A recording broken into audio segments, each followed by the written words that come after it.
Chapter की शुरुआत में हमें चू और मास्टर को एक कमरे के अंदर दिखाते हैं। चू वहां से बाहर आता है तो हम देखते हैं कि चू की बॉडी वीक थी और सोचता है, यह मेडिसिन स्ट्रॉन्ग है, मैं इसे रोज रोज यूज नहीं कर सकता हूँ। तभी दरवाजे पर हम किसी को देखते हैं तो चू दरवाजा खोलता है तो वह कहने लगते हैं कि होली सन, हमारी जू फैमिली को बचा लो। तब बताते हैं यह एम्परर जू योंग है। तो चू उन्हें अंदर बुलाता है और कहता है, जी यू ने बताया होगा कि मैं मदद तो कर सकता हूँ पर फ्री में नहीं। तो जू यांग कहता है कि जब तक तुम हमारी मदद करोगे मैं आपकी 2 कंडीशन मानूंगा। तो चू कहता है कि मेरी पहली कंडीशन यह है कि मैं 2 ट्रेजर लूंगा रॉयल ट्रेजर में से, और दूसरी कंडीशन यह है कि नॉर्थन किंग की जो भी असेट्स हैं वो मेरी होंगी। तो जू योंग हाँ कर देता है। तो चू उन्हें जाने के लिए कहता है। उसके बाद जो सुबह बाहर आता है तो मास्टर बाहर बैठे हुए कुछ खा रही थी। तो चू कहता है, मास्टर आपने कहा था आपको कुछ काम है। तो मास्टर कहती है कि मैं तुम्हें परेशान कर रही हूँ। तो चू हाँ करता है। तो मास्टर कहती है कि यह सेंगजिंग सिटी है, तुम्हारी जगह नहीं, तो मैं जहाँ चाहे वहाँ बैठ सकती हूँ। तो चू मास्टर के पास आकर कहता है कि मैं जा रहा हूँ तो मेरा पीछा मत करना।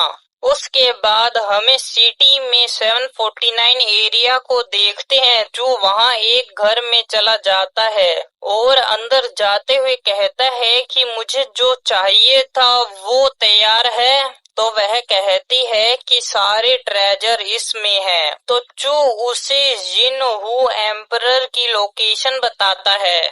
उसके बाद हमें नॉर्थन किंग के सीक्रेट बेसमेंट को दिखाते हैं। वहाँ एक जना अंदर आता है, वह कहता है, जाओ लोंग, मेरे पास एक गुड न्यूज है। पिछली रात को मुझे किसी ने पॉइजन दिया था पर वह काम नहीं किया। उसके बाद जो लटका हुआ था वह कहता है, लॉर्ड ऑफ 1000 फेस, तुम्हें क्या चाहिए? तो वह कहता है, मुझे एम्परर ऑफ ग्रेट मिंग चाहिए। तुम्हें पता है तुम्हारा सन प्रिंस बनना चाहता है, तो मैं उसकी हेल्प कर रहा हूँ, और मैं एम्परर बन गया तो लोगों को सैक्रिफाइस करूंगा मेरी स्पिरिट को जगाने के लिए। तो लटका हुआ कहता है कि ताइसु होली ग्राउंड तुम्हें रोकेगा।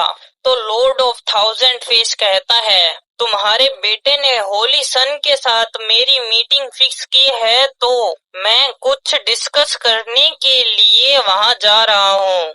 उसके बाद आइसलैंड को देखते हैं। वहां एक जगह पर चू और युन फी बैठे हुए थे और बात कर रहे थे। तभी नॉर्थन किंग वहां आता है तो एक्सोफिन दोनों को एक दूसरे के बारे में बताता है और ड्रिंक करने को कहता है।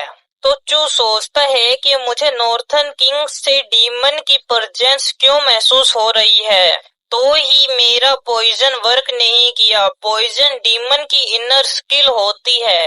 तो नॉर्थन किंग और चू बात करने लगते हैं। साथ में युन फिंग ड्रिंक पीता है, उसके बाद गिर जाता है।